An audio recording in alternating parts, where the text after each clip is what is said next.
Ésaïe, chapitre 22. Prophétie sur la vallée des visions. Qu'as-tu donc? Que tu sois tout entière montée sur les toits, ville bruyante, pleine de clameurs, cité joyeuse. Tes morts n'ont pas été frappés par l'épée, ils ne sont pas tués en combattant.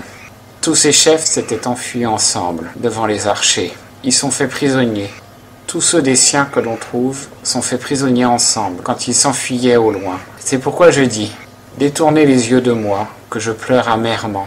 N'insistez pas pour me consoler du désastre de la fille de mon peuple, car c'est un jour de trouble, de destruction et de consternation, le jour du Seigneur, l'Éternel des armées, dans la vallée des visions. On démolit la muraille. Des cris de détresse retentissent sur la montagne. Et l'âme porte le carquois, avec des chars pleins d'hommes et des cavaliers. Kyr découvre le bouclier.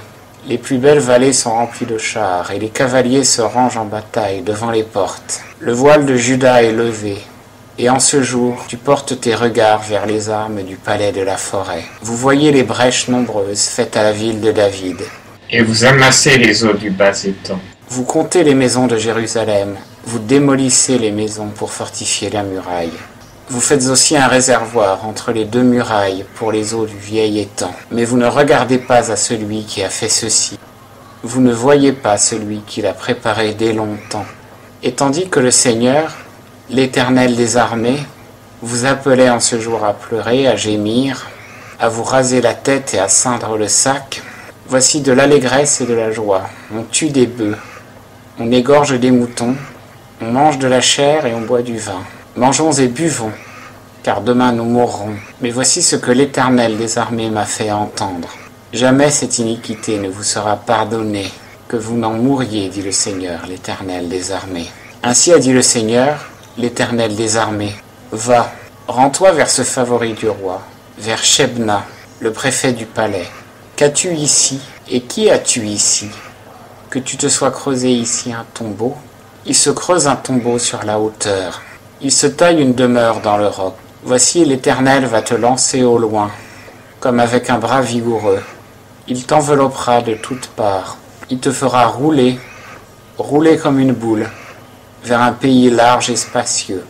Là tu mourras. Là iront tes chars magnifiques, ô honte de la maison de ton Seigneur.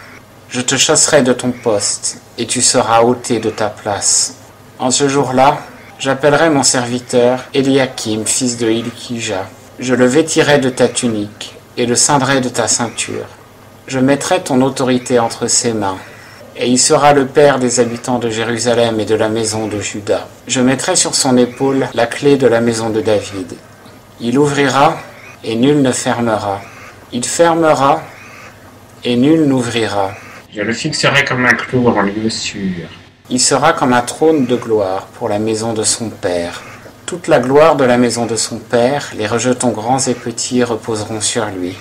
Tous les petits ustensiles, depuis la vaisselle des bassins jusqu'à tous les instruments de musique. En ce jour-là, dit l'Éternel des armées, le clou fixé dans un lieu sûr cédera. Il sera coupé, il tombera, et la charge qu'il portait sera retranchée, car l'Éternel a parlé.